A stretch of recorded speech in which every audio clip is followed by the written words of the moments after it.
യുവതിയെ ഭീഷണിപ്പെടുത്തി പരാതി പിന്മാറ്റാൻ ശ്രമം നടത്തി എന്ന പരാതിയുണ്ട്. രാഹുലിന്റെ ഭീഷണി സന്ദേശങ്ങളും ഈ ഘട്ടത്തിൽ പുറത്തു വരികയാണ്. അതിലൊരു ചാറ്റിൽ പറയുന്നത് ഇങ്ങനെയാണ്: വെല്ലുവിളിക്കുകയാണ് ഈ പെൺകുട്ടിയെ രാഹുൽ. നാട്ടിൽ വന്നാൽ കുറെ ആളുകളുമായി ഞാൻ എന്റെ വീട്ടിൽ വരും, ദാറ്റ്സ് ഓൾ. അല്ലാതെ ഇങ്ങോട്ടുള്ള ഭീഷണി വേണ്ട. എന്ത് പറഞ്ഞാലും എനിക്ക് ഒന്നും നഷ്ടപ്പെടാനില്ല. ആകെ ഇപ്പൊ ഇല്ലാത്തതും നീ ഇപ്പോ എക്സ്ട്രാ ചെയ്യുമെന്ന് പറയുന്നതും കേസ് കൊടുക്കലാണ്. ഈ കേസ് കോർട്ടിൽ വരുമ്പോഴുള്ള അവസ്ഥ നിനക്ക് അറിയാമല്ലോ. അത് പ്രത്യേകിച്ച് ഗുണമൊന്നുമില്ല. അപ്പോ നീ അതൊക്കെ കഴിഞ്ഞിട്ട് വാ. എന്നിട്ട് നീ നന്നായി ജീവിക്കണേ. ആരെയാ പേടിപ്പിക്കുന്നേ? എല്ലാം തീർന്ന് നിൽക്കുന്ന ഒരാൾ നീ പേടിപ്പിക്കുന്നു. നീ പ്രസ് മീറ്റ് നടത്തുക തുടങ്ങിയ വെല്ലുവിളികൾ ഈ ഒരു ഘട്ടത്തിൽ രാഹുൽ മാങ്കൂട്ടത്തിൽ ഈ പെൺകുട്ടിക്കെതിരെ മുഴക്കുന്നുണ്ട്. തനിക്ക് രാഹുലിന്റെ ഭീഷണി സന്ദേശങ്ങൾ പുറത്തു വരുന്നുണ്ട്. തനിക്കെതിരെ നിന്നവർക്കും കുടുംബത്തിനുമെതിരെ അതേ നാണയത്തിൽ തിരിച്ചു കൊടുക്കുമെന്നാണ് രാഹുൽ മാങ്കൂട്ടത്തിന്റെ മറ്റൊരു ഭീഷണി. അതിജീവിതയായ യുവതിക്കാണ് രാഹുലിന്റെ ഭീഷണി സന്ദേശം. പേടിപ്പിക്കാൻ നീ എന്നല്ല, ലോകത്ത് ഒരു മനുഷ്യനെ നോക്കണ്ട. കുറ്റസമ്മതം നടത്താനാണ് തീരുമാനം. അങ്ങനെ ഞാൻ മാത്രം മോശമാകുന്ന പരിപാടി നടക്കില്ല. ഞാൻ എല്ലാത്തിന്റെയും വ്യക്തിയും കഴിഞ്ഞു നിൽക്കുകയാണ്. ഒരു മാസം മുന്നേ ആയിരുന്നുവെങ്കിൽ ഇതൊക്കെ ഞാൻ മൈൻഡ് ചെയ്യുമായിരുന്നു. ഇമേജ് തിരിച്ചു പിടിക്കുന്നൊന്നുമല്ല മോളെ, അതൊക്കെ നിന്റെ തോന്നലാണ്. നീ ഒന്നും സറണ്ടർ ഇനിയൊന്നും ഞാനൊന്നും സറണ്ടർ ചെയ്യാൻ തീരുമാനമുണ്ട്. നീ എന്ത് ചെയ്താലും അതിന്റെ ബാക്കി ഞാൻ ചെയ്തോളാം. നീ ചെയ്യുന്നത് ഞാൻ താങ്ങും, ബട്ട് നീ താങ്ങില്ല തുടങ്ങിയ വെല്ലുവിളികളാണ് രാഹുൽ മാങ്കൂട്ടത്തിന്റെ ഭാഗത്തുനിന്ന് ഈ ഇരകൾക്കെതിരെ ഉള്ളത്. നമുക്കറിയാം, ആദ്യ 2 കേസുകളിലും രാഹുൽ മാങ്കൂട്ടത്തിൽ സമാനമായ നീക്കം തന്നെയാണ് നടത്തിയത്. ഇരകളെ ആദ്യം പിന്മാറാൻ നിർബന്ധിക്കും. അത് കഴിഞ്ഞ് മാറിയില്ലെങ്കിൽ അവരെ ഭീഷണിപ്പെടുത്തുന്ന ശൈലി തന്നെയാണ് രാഹുൽ മാങ്കൂട്ടത്തിൽ എല്ലാ കേസിലും സ്വീകരിച്ചിട്ടുള്ളത്. ഇവിടെയും സമാനമായ നീക്കങ്ങൾ രാഹുൽ മാങ്കൂട്ടത്തിന്റെ ഭാഗത്ത് ഉണ്ടായി എന്ന തെളിവ് കൂടിയാണ് ഇപ്പോൾ പുറത്തു വരുന്നത്. പെൺകുട്ടിയുടെ പരാതിയിൽ വളരെ കൃത്യമായ കാര്യങ്ങൾ ആരോപിച്ചിരുന്നു. രാഹുൽ മാങ്കൂട്ടത്തിൽ ഭീഷണിപ്പെടുത്താൻ ശ്രമിച്ചു. പിന്മാറിയില്ലെങ്കിൽ അല്ലെങ്കിൽ തനിക്കെതിരെ നിലപാട് എടുക്കുന്ന തുടർന്നാൽ കുടുംബത്തിന്റെ കാര്യം, നിനക്കൊരു സഹോദരി ഉണ്ടല്ലോ, അവളുടെ കല്യാണം മുടക്കും തുടങ്ങിയ തരത്തിലുള്ള വലിയ ഭീഷണികൾ രാഹുൽ മാങ്കൂട്ടത്തിൽ മുഴക്കിയെന്ന് ഈ പെൺകുട്ടിയുടെ മൊഴിയിൽ, അന്വേഷണ സംഘത്തിലേക്ക് മൊഴിയിൽ വ്യക്തമായി തന്നെ പറയുന്നുണ്ട്. അതുകൊണ്ട് അതൊക്കെ സാധൂരിക്കുന്ന തെളിവുകളാണ് ഇപ്പോൾ പുറത്തു വരുന്നത്. യുവതിയെ ഭീഷണിപ്പെടുത്തി പരാതിയിൽ നിന്ന് പിന്മാറ്റാനാണ് ശ്രമം. അത് കഴിഞ്ഞ 2 കേസുകളിലും രാഹുലിന്റെ ഭാഗത്ത് ആ രീതിയിൽ ഉണ്ടായിരുന്നു. ആദ്യം ഇരകൾ ചതിക്കപ്പെട്ടെന്ന് മനസ്സിലാകുമ്പോൾ അവർ സ്വാഭാവിക പ്രതിഷേധമുയർത്തും. ആദ്യം വിവാഹം വാഗ്ദാനം വീണ്ടും നൽകും. പിന്നീട് അത് നീട്ടിക്കൊണ്ടു പോകുമ്പോൾ ഇരകൾ വീണ്ടും രാഹുലിനെ സമീപിക്കുമ്പോഴാണ് അടുത്ത ഘട്ടം എന്നതിൽ ഭീഷണി സന്ദേശങ്ങളുമായി എത്തുക. നേരത്തെ തന്നെ കൊല്ലാൻ പോലും മടിക്കുന്ന തരത്തിലുള്ള ചില സന്ദേശങ്ങൾ രാഹുൽ മാങ്കൂട്ടത്തിൽ ആദ്യ കേസിലെ അതിജീവിതയ്ക്ക് എതിരെ നടത്തിയിരുന്നു. അതിന് സമാനം മറ്റു കേസുകളിലുമുണ്ട്. രാഹുലിന്റെ ഒരു ശൈലി തന്നെ അതാണ് എന്ന് വ്യക്തമാക്കുന്നതാണ് ഈ കേസുകളിൽ ഇപ്പോൾ പുറത്തു വരുന്ന തെളിവുകൾ. അതേ കാര്യം തന്നെയാണ് ഈ മറ്റ് 2 കേസുകളിലും രാഹുൽ വളരെ കൃത്യമായി ഈ 3 കേസുകളിലുമുള്ള സമാനത ഇത് തന്നെയാണ് അരുൺ. ഈ 3 കേസുകളിലും ഗർഭചിത്രമുണ്ട്, വലിയ ഭീഷണിയുണ്ട്, അതിനുശേഷം കുട്ടിയെ വേണം എന്നുള്ള ആവശ്യം ഉന്നയിക്കുന്ന പശ്ചാത്തലമുണ്ട്. ഈ 3ാമത്തെ കേസിലുള്ള ഒരു പ്രത്യേകത എന്ന് പറയുന്നത് സാമ്പത്തിക ചൂഷണം എന്നുള്ളത് കൂടി അഡീഷണലായി ചെയ്തിട്ടുള്ള ഒരാളാണ് രാഹുൽ മാങ്കൂട്ടത്തിൽ. അതിനൊപ്പമാണ് ഈ വിഷയങ്ങളിൽ നിന്നൊക്കെ, ഇയാൾ പറയുന്ന കാര്യങ്ങളിലൊക്കെ ഈ പെൺകുട്ടികൾ വഴങ്ങാതിരിക്കുമ്പോൾ ഉണ്ടാകുന്ന ഭീഷണി അതെന്ത് ധൈര്യത്തിൻ്റെ പുറത്താണ് എന്നുള്ളതാണ്. അതും വാട്സപ്പിലൂടെയൊക്കെ ഇത്തരത്തിലുള്ള ഭീഷണികൾ മുഴക്കിയാൽ നമുക്കറിയാം സ്വാഭാവികമായും ഇത് പുറത്തു വരാനുള്ള സാധ്യതയുണ്ട്. ഇത് സ്ക്രീൻഷോട്ടും മറ്റും എടുത്തു വെക്കാനുള്ള സാധ്യതയുണ്ട്. എന്നിട്ടും സാമാന്യ ബുദ്ധിയുള്ള ഒരു മനുഷ്യൻ ചെയ്യാവുന്ന പ്രവൃത്തിക്കപ്പുറത്തേക്ക് ഇയാൾ പോകുന്ന ഒരു മനോനില, അതെന്തിൻ്റെ ഏത് തലത്തിലാണ് ഇയാൾ ചിന്തിക്കുന്നത് എന്നുള്ളതാണ്.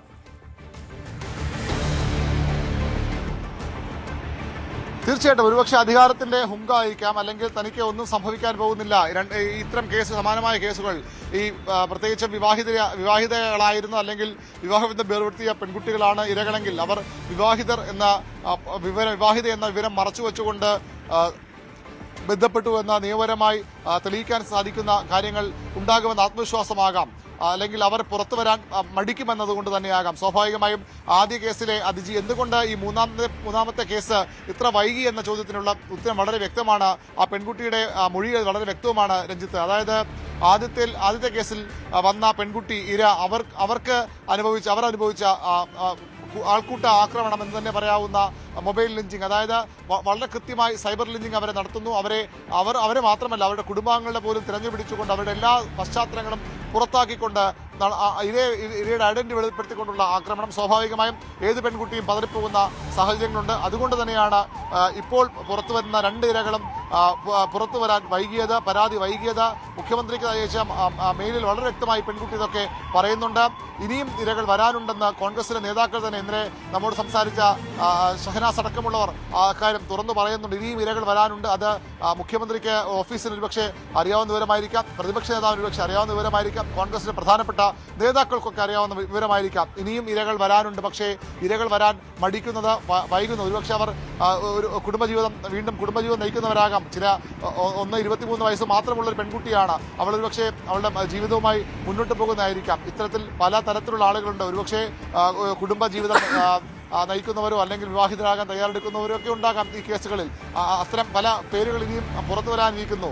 തന്റെ കുടുംബം തകർക്കുമെന്ന് തന്നെയാണ് രാഹുലിന്റെ ഒരു പ്രധാനപ്പെട്ട ഭീഷണി. അത് അവരുടെ ദാമ്പത്യ ജീവിതം മാത്രമായിരിക്കില്ല, അവരുടെ സഹോദരിമാരുണ്ടെങ്കിൽ അവരുടെ ജീവിതം, അവരുടെ വിവാഹം ഒക്കെ മുടക്കുമെന്ന ഭീഷണി ഈ ഇന്നലെ റിമാൻഡ് റിപ്പോർട്ടിൽ പോലീസ് അന്വേഷണ സംഘം പറഞ്ഞതുപോലെ ഹാബിച്വൽ സെക്ഷൽ ഒഫൻഡറായ രാഹുൽ മാങ്കൂട്ടത്തിൽ നടത്തിയിട്ടുണ്ട് എന്ന് വ്യക്തമാണ്. അതുകൊണ്ട് തന്നെയാകാം ഒരുപക്ഷെ ഇരകൾ പരാതി പറയാൻ മടിച്ചത്, പരാതി പറയാൻ വൈകിയത്. ഇപ്പോഴും പുറത്തു വരാൻ ഭയന്നിരിക്കുന്ന നിരവധി ഇരകളുണ്ട് എന്ന് തന്നെയാണ് നമുക്ക് ലഭിക്കുന്ന സൂചനകൾ. ഒരുപക്ഷെ അന്വേഷണ സംഘത്തോട് കാര്യങ്ങൾ വെളിപ്പെടുത്താൻ പോലും അവർ ഭയന്നു നിൽക്കുന്ന സാഹചര്യമുണ്ട്. അത് എന്തുകൊണ്ടെന്ന ചോദ്യത്തിന് കൂടിയാണ് ഇപ്പോൾ പുറത്തു വരുന്ന ഈ പ്രത്യേകത. രാഹുൽ മാങ്കൂട്ടത്തിന്റെ ജാമ്യ ഹർജി തിരുവല്ല കോടതിയിൽ വരാനുള്ള എല്ലാ സാഹചര്യവുമുണ്ട്. നമുക്കറിയാം, നേരത്തെയുള്ള കേസുകളിൽ നിന്ന് വ്യത്യസ്തമായി കൃത്യമായി ഇരയിൽ നിന്ന് മൊഴി എടുത്ത്, വീഡിയോ കോളിൽ കൂടി മൊഴിയെടുത്ത്, തെളിവുകൾ ശേഖരിച്ച് AIG നേരിട്ടിടപെട്ട് കുറച്ചുകൂടി കടുപ്പിച്ച് രാഹുലിനെ എന്തായാലും കുരുക്കണമെന്നുള്ള ഉദ്ദേശത്തോടു കൂടി തന്നെ പ്രത്യേക അന്വേഷണ സംഘം നീങ്ങിയ ഒരു കേസ് കൂടിയാണിത്. ഇത്തരം ചാറ്റുകൾ, ഇത്തരം തെളിവുകൾ, ഇത്തരം ഡിമാൻഡുകൾ പുറത്തു വരുമ്പോൾ സ്വാഭാവികമായും അത് ജാമ്യ ഹർജിയെയും ബാധിക്കും. അതുകൊണ്ട് കുറച്ചു കാലം കൂടി സ്വാഭാവികമായും ജയിൽ തുടരേണ്ടി വരും രാഹുൽ മാങ്കൂട്ടത്തിൽ.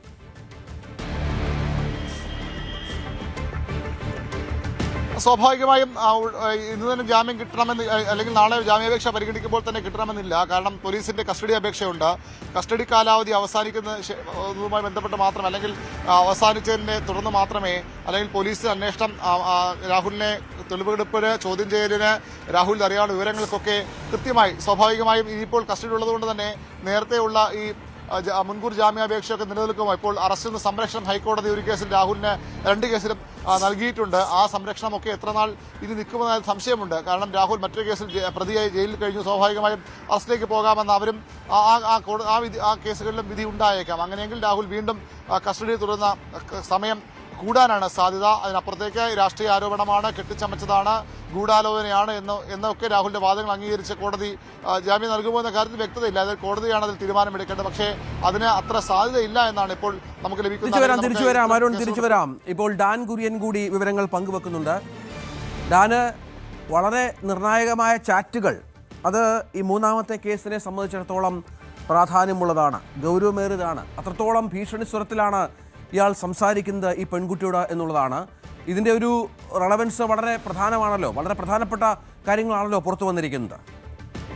രഞ്ജിത്ത്, ആദ്യ കേസിലെ പരാതിക്കാരി അവരുടെ ശബ്ദ സന്ദേശങ്ങൾ അടക്കം പുറത്തു വരികയും അത് പൊതുസമൂഹത്തിൽ വലിയ ചർച്ചകൾക്ക് വഴിവെക്കുകയും ചെയ്തതിന് പിന്നാലെ ഇപ്പോൾ രാഹുലിനെതിരെ പരാതി നൽകിയിരിക്കുന്ന യുവതി വിദേശത്ത് നിന്ന് നാട്ടിലെത്തുകയും പാലക്കാടെത്തി രാഹുൽ മാങ്കൂട്ടത്തിനെ നേരിൽ കണ്ട് എന്താണ് ഈ സംഭവങ്ങളെന്ന് മനസ്സിലാക്കാൻ ശ്രമിക്കുകയും ചെയ്തിരുന്നു. പക്ഷെ അപ്പോൾ രാഹുൽ മാങ്കൂട്ടം അവിടെ നിന്ന് ഒഴിഞ്ഞു മാറുകയാണ് ചെയ്തത്. അതായത് യുവതി പാലക്കാട് എത്തിയതിനു ശേഷം രാഹുലിനെ കാണാൻ കഴിയാതെ വന്നതിന് പിന്നാലെ രാഹുലുമായി നടത്തിയ സംഭാഷണത്തിലെ പ്രസക്ത ഭാഗങ്ങളാണ് ഇപ്പോൾ പുറത്തു വന്നിരിക്കുന്നത്. ഇതിൽ പ്രധാനമായി എടുത്തു പറയുന്ന കാര്യം, ഈ രാഹുലിനെതിരെ നിന്നവരെയും അവരുടെ കുടുംബങ്ങളെയും താൻ വെറുതെ വിടില്ല, അവർക്കെതിരെ അതേ രീതിയിൽ തിരിച്ചു കൊടുക്കും. എനിക്കെതിരെ ചെയ്യുന്നത് ഒരുപക്ഷെ എനിക്ക് താങ്ങാൻ കഴിയും, പക്ഷെ ഞാൻ തിരിച്ചു ചെയ്താൽ നിനക്ക് താങ്ങാൻ കഴിയില്ല എന്ന തരത്തിലുള്ള കൃത്യമായ ഭീഷണി സന്ദേശമാണ് ഈ മെസ്സേജുകളിലൊക്കെ ഉള്ളത്. 1 മാസം മുമ്പായിരുന്നു ഇതൊക്കെയെങ്കിൽ താൻ മൈൻഡ് ചെയ്യുകയില്ലായിരുന്നെന്നും ഇപ്പോൾ എനിക്കിനി ഒന്നും നോക്കാനില്ല എന്നും ഞാൻ എല്ലാത്തിന്റെയും എത്രയും കഴിഞ്ഞ് നിൽക്കുകയാണ് എന്ന തരത്തിലുള്ള പരാമർശങ്ങളൊക്കെയുണ്ട്. പേടിപ്പിക്കാൻ നീയെന്നല്ല ലോകത്ത് ഒരു മനുഷ്യനും നോക്കണമെന്നും കുറ്റസമ്മതം നടത്താനാണ് തീരുമാനമെന്നും ഈ ചാറ്റിൽ പരാമർശമുണ്ട്. ഇനി ഞാൻ ഒന്നും സറണ്ടർ ചെയ്യില്ല എന്ന തീരുമാനമാണ്. നീ എന്ത് ചെയ്താലും അതിന്റെ ബാക്കി ഞാൻ ചെയ്യും, നീ ചെയ്യുന്നത് ഞാൻ താങ്ങും, ബട്ട് നീ താങ്ങില്ല എന്നൊക്കെയാണ് ഭീഷണിയുടെ സ്വരത്തിലുള്ള ഈ ചാറ്റിലെ പ്രധാനപ്പെട്ട പരാമർശങ്ങൾ. വെല്ലുവിളിച്ചുകൊണ്ടാണ് രാഹുൽ ഈ കുട്ടിയോട് സംസാരിക്കുന്ന യുവതിയുമായി അവർ കാണാനെത്തിയപ്പോൾ അതിന് വഴങ്ങാതിരുന്ന രാഹുൽ അതെന്തുകൊണ്ടാണെന്ന് ചോദ്യങ്ങൾക്ക് വെല്ലുവിളി നിറയുന്ന സ്വരത്തിലാണ് മറുപടി നൽകുന്നത്. നാട്ടിൽ വന്നാൽ കുറെ ആളുകളുമായി ഞാൻ എന്റെ വീട്ടിൽ വരുമെന്നും ഇങ്ങോട്ടുള്ള ഭീഷണി വേണ്ട എന്നും എന്ത് പറഞ്ഞാലും എനിക്ക് ഒന്നും നഷ്ടപ്പെടാനില്ല എന്നുമൊക്കെയുള്ള കൃത്യമായ ഭീഷണി നിറഞ്ഞു നിൽക്കുന്ന വെല്ലുവിളിയുടെ സ്വരത്തിലുള്ള പരാമർശങ്ങളാണ്. ഇത് കോർട്ടിൽ വരുമ്പോൾ ഉള്ള അവസ്ഥ നിനക്കറിയാമല്ലോ എന്ന് എടുത്തു പറയുന്നത്. അതായത് കോടതിയിൽ നിന്ന് തനിക്ക് അനുകൂലമായ വിധിയെ വരൂ എന്ന് നേരത്തെ തന്നെ ഈ യുവതിയോട് പറയുന്ന ചാറ്റുകൾ ഇപ്പോൾ വയ്ക്കുകയാണ്. അതായത് ഇതിനു മുൻപുള്ള 2 കേസുകളിലും ഇയാൾക്ക് ലഭിച്ച നിയമപരമായ പരിരക്ഷ, ആത്മവിശ്വാസം ഈ കേസിലും ഉണ്ടാകുമെന്ന് ഈ പെൺകുട്ടിയോട് പറയുകയാണ് ഇയാൾ. അതെ അതെ അതെ, ആരെയാണ് പേടിപ്പിക്കുന്നത്? എല്ലാം തീർന്നു നിൽക്കുന്ന ഒരാളെ നീ പേടിപ്പിക്കുന്നു, നീ പ്രസ് മീറ്റ് നടത്ത് എന്ന തരത്തിൽ വെല്ലുവിളിക്കുകയാണ് യുവതി. അത്തരത്തിലുള്ള ചാറ്റുകളാണ് പുറത്തു വന്നിരിക്കുന്നത്. നമുക്ക് അന്വേഷണ സംഘത്തിന്റെ ഭാഗത്തു നിന്ന് ലഭിക്കുന്ന, പ്രോസിക്യൂഷന്റെ ഭാഗത്തു നിന്നൊക്കെ ലഭിക്കുന്ന സൂചനകൾ അനുസരിച്ച് രാഹുൽ മാങ്കൂട്ടത്തിന്റെ കൈവശം യുവതിയെ ഭീഷണിപ്പെടുത്തി വാങ്ങിയ ഒരു ശബ്ദ സന്ദേശമുണ്ട്. ആ ശബ്ദ സന്ദേശത്തിന്റെ പിൻബലത്തിലാണ് രാഹുൽ മാങ്കൂട്ടത്തിൽ ഇത്തരത്തിൽ ഉള്ള ഭീഷണിയുടെ സ്വരത്തിലുള്ള സംസാരം ഈ യുവതിയോട് നടത്തിയത് എന്നുള്ള വിവരങ്ങളാണ് ലഭിക്കുന്നത്. ശബ്ദ സന്ദേശത്തിൽ എന്താണ് ഉൾപ്പെടുത്തിയിരിക്കുന്നത്, എന്ത് കാര്യങ്ങളാണ് രാഹുലിനോട് യുവതി പറയുന്നത് നമുക്കറിയില്ല. അത്തരത്തിലൊരു ശബ്ദ സന്ദേശമുണ്ട്. ആ യുവതിയെ ഭീഷണിപ്പെടുത്തി അങ്ങനെ ഒരു സന്ദേശം യുവതിയുടെ കയ്യിൽ നിന്ന് രാഹുൽ തന്റെ സമൂഹ മാധ്യമ അക്കൗണ്ടിലൂടെ കൈവശപ്പെടുത്തിയിട്ടുണ്ട് എന്നുള്ള വിവരങ്ങളാണ് പോലീസ് നൽകുന്നത്. അതെന്താണെന്നുള്ള കാര്യത്തിൽ കൃത്യമായ ഒരു മറുപടി നൽകുന്നില്ല. പക്ഷേ അത് സംബന്ധിച്ച കൃത്യമായ വിവരങ്ങൾ മൊഴിയെടുക്കുന്നതിനിടെ യുവതി അന്വേഷണ സംഘത്തിന് നൽകിയിട്ടുണ്ട് എന്നാണ് സൂചന. അങ്ങനെയെങ്കിൽ ഭീഷണിയുടെ ഏത് ഘട്ടത്തിലാണ് അങ്ങനെ ഒരു ശബ്ദ സന്ദേശം രാഹുലിന് ഈ യുവതി കൈമാറിയത് എന്ന കാര്യത്തെക്കുറിച്ച് കൂടി വിശദമായ പരിശോധനകൾ നടക്കും. അതായത് ഒരു തരത്തിലും പരാതിയുമായി ഈ യുവതി മുമ്പോട്ട് വരാതിരിക്കാനുള്ള എല്ലാ തരത്തിലുള്ള ഭീഷണിയും ഭാഗത്തുനിന്നുണ്ടായിരുന്നു. അങ്ങനെയാണ് കഴിഞ്ഞ നവംബർ മാസത്തിൽ തന്നെ അതിന് പരാതി നൽകാൻ തയ്യാറായ യുവതി അത് 2.5 മാസം കൂടി വൈകിപ്പിക്കുന്ന തരത്തിലേക്ക് കാര്യങ്ങൾ എത്തിയത് രാഹുലിന്റെ ഭാഗത്തു നിന്നുണ്ടായ ഭീഷണിയാണ്. പിന്നീട് തുടർച്ചയായി 2 കേസുകൾ വരികയും രാഹുൽ ഒളിവിൽ പോവുകയും പിന്നീട് കോടതി മുൻകൂർ ജാമ്യം പ്രിൻസിപ്പൽ സെഷൻസ് കോടതി നിഷേധിക്കുകയും ഒക്കെ ചെയ്യുന്ന സാഹചര്യത്തിലാണ് യുവതി മറ്റ് പരാതിക്കാരുമായി ബന്ധപ്പെടുന്ന ഒരു സാഹചര്യം ഉണ്ടാകുന്നത്. അങ്ങനെയാണ് അവർ നൽകിയ ഒരു ധൈര്യത്തിൽ കൂടിയാണ് ഇപ്പോൾ ഈ യുവതി പരാതിയുമായി രംഗത്തെത്തിയിരിക്കുന്നത് എന്നാണ് അന്വേഷണ സംഘം നൽകുന്ന സൂചന. അങ്ങനെയെങ്കിൽ ഈ ഭീഷണിയുടെ സ്വരം മറ്റ് ഇരകളുടെ എടുത്തും രാഹുൽ ഇതേ സമീപനമാണ് സ്വീകരിച്ചത് എന്ന സൂചന കൂടി ഉദ്യോഗസ്ഥർ പങ്കുവെക്കുന്നുണ്ട്. ആ ഒരു ഉൾഭയത്തിൽ നിന്നുകൊണ്ടാണ് പലരും നിയമപരമായി പരാതിയുമായി മുമ്പോട്ട് വരാൻ. തീർച്ചയായും ഇന്നലെ നമ്മൾ പുറത്തുവിട്ടത് ഈ രാഹുലിന് ഇരയായ നിരവധി പെൺകുട്ടികളുടെ ഒരു വാട്സപ്പ് ഗ്രൂപ്പാണ്. വാട്സപ്പ് ഗ്രൂപ്പിൽ അവർ കാര്യങ്ങൾ പരസ്പരം പങ്കുവെക്കുന്നുണ്ട്. ഇപ്പോൾ പരാതിയായി വന്നിട്ടുള്ളത് 3 പേരാണ്. 16 പെൺകുട്ടികൾ ഇയാളുടെ ഇരയാണ് എന്നുള്ള വിവരങ്ങൾ അനൗദ്യോഗികമായി നമുക്ക് ലഭിക്കുന്നുണ്ട്. അവരാരും രംഗത്ത് വന്നിട്ടില്ല. അങ്ങനെയാണെങ്കിൽ 10-13 പേർ ഇനിയും നിൽക്കുകയാണ്. അതിൽ പ്രായപൂർത്തിയാകാത്ത പെൺകുട്ടികളടക്കമുണ്ട് എന്നാണ് മനസ്സിലാകുന്നത്. ഇവരൊക്കെ സമൂഹ മധ്യത്തിലേക്ക് അല്ലെങ്കിൽ അന്വേഷണ സംഘത്തിൻ്റെ മുന്നിലേക്ക് പരാതിയുമായി എത്താത്തതിന് കാരണം ഇയാളുടെ ഈ വിധമുള്ള ഭീഷണികളായിരിക്കാം. ഒരുപക്ഷെ ഇതിന് മുകളിലും ഇയാൾ അത്തരത്തിൽ ഇവരെ ഭീഷണിപ്പെടുത്തുകയും വല്ലാതെ ഇവരെ മാനസികമായി ദുർബലപ്പെടുത്താൻ ശ്രമിക്കുകയും ചെയ്തിരിക്കാം. അതായത് കൃത്യമായുള്ള തെളിവുകളാണ് ഇപ്പോൾ പുറത്തു വരുന്നത്. ഏത് തരത്തിലായിരുന്നു ഈ ഭീഷണി? അതായത് ഇത് പുറത്തു നിൽക്കുന്ന ഒരാളെയല്ല, ഇതിൽ ഇരയാക്കപ്പെട്ട ആളുകളോടാണ് ഈ ഒരു സമീപനം രാഹുൽ സ്വീകരിക്കുന്നത്. തീർച്ചയായിട്ടും മറ്റൊരു ദേശത്ത് കഴിയുന്ന ഒരു യുവതിയോട് വീട്ടിൽ ആളുകളുമായി എത്തും, കുടുംബാംഗങ്ങളോട് ഇക്കാര്യങ്ങൾ പറയും, അവരുടെ ജീവിതം തകർക്കും എന്നൊക്കെയുള്ള ഭീഷണികൾ എല്ലാം തകർന്ന് വിശ്വസിച്ച ആളുടെ വഞ്ചന നേരിട്ട് ഗർഭചിത്രത്തിനും ഇരയായ ഒരു യുവതിയോട് ഇത്തരത്തിൽ കുടുംബം തകർത്തുകളെയും കുടുംബത്തിലുള്ള അംഗങ്ങളുടെ ആരോഗ്യനില വഷളാക്കും എന്ന തരത്തിലൊക്കെ ചാറ്റുകളിലൂടെയും വോയിസ് മെസ്സേജുകളിലൂടെയും ഒക്കെ സംസാരിക്കുന്ന സാഹചര്യം ഉണ്ടായാൽ അവർ കടന്നു പോകുന്ന മാനസികാവസ്ഥ എത്രയാണെന്ന് നമുക്ക് ഊഹിക്കാവുന്നതേ ഉള്ളൂ. അതേ അവസ്ഥയിലൂടെ തന്നെയാണ് ഇവർ കടന്നുപോയത്. അതുകൊണ്ടാണ് പലരും പരാതി നൽകാൻ ഈ ആരോപണങ്ങൾ ഉയർന്ന സമയത്ത് തയ്യാറാകാതിരുന്നത്. അതായത് കൃത്യമായ ഒരു ഹാബിച്വൽ ഒഫൻഡറുടെ ഭാഗത്ത് നിന്ന് വരുന്ന തരത്തിലുള്ള എല്ലാ തരത്തിലുള്ള ഭീഷണികളും രാഹുലിന്റെ ഭാഗത്ത് നിന്ന് ഇരകളോട് ഉണ്ടായി എന്ന് വ്യക്തമാക്കുകയാണ് ഈ തെളിവുകളിലൂടെ. ആദ്യ കേസ് നമുക്കറിയാം. ആദ്യ കേസിൽ പുറത്തു വന്ന ശബ്ദ സന്ദേശങ്ങൾ അറിയാം. ഏതു തരത്തിലുള്ള ഭീഷണിയുടെ സ്വരമായിരുന്നു അവിടെ എന്നറിയാം.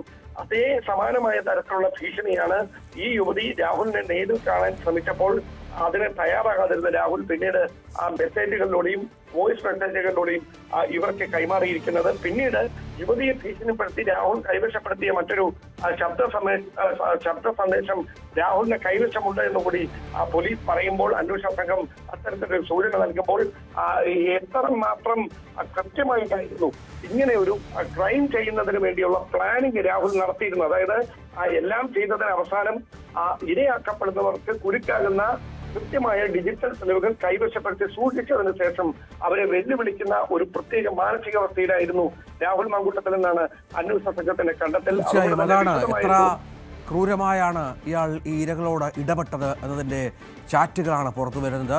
ഈ പ്രശ്നങ്ങൾ ഇത്രയധികം കേസുകളിൽ കുടുങ്ങിയപ്പോഴും ഇയാൾക്ക് യാതൊരു പ്രശ്നവുമില്ല ഈ പെൺകുട്ടിയെ വീണ്ടും ഭീഷണിപ്പെടുത്തുന്നതിന്. അത് വളരെ പ്രധാനപ്പെട്ട ഒരു തെളിവായി ഈ കേസിൽ ഗൗരവമേറിയ ഒന്നായി മാറുന്നു എന്ന കാര്യത്തിലും സംശയമില്ല. രാഹുൽ മാങ്കൂട്ടത്തിൽ ഈ മൂന്നാമത്തെ കേസിലെ ഇരയുമായി ബന്ധപ്പെട്ട് നടത്തിയ ചാറ്റുകളാണ് ഇപ്പോൾ ന്യൂസ് 18 പുറത്തുവിടുന്നത്. ഡാൻ കുര്യനും വി അരുണുമാണ് അതിൻ്റെ വിശദാംശങ്ങൾ പങ്കുവച്ചത്.